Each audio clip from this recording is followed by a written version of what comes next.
Encountering network not available on your Spectrum mobile device can be frustrating, but it's often resolvable.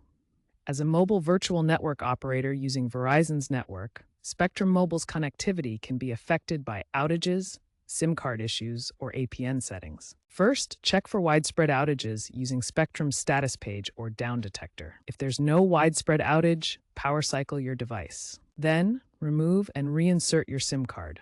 Ensure it's correctly placed and undamaged.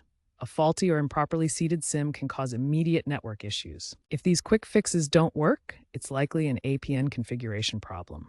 If a simple SIM reseat doesn't fix the network not available issue, manually configure your APN settings. For Spectrum Mobile, which uses Verizon's network, the correct APN is often VZWMIN.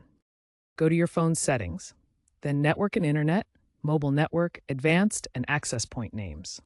Add or modify the APN with these settings. APN should be VZWMIN MMS proxy 68.283.1.7 with port 80. If problems persist after checking APN settings, contact Spectrum Mobile support for a SIM replacement or further assistance. Physical SIM issues are becoming more common due to eSIM supply chain problems, so a new SIM might be necessary. As a last resort, consider Wi-Fi calling as a temporary workaround.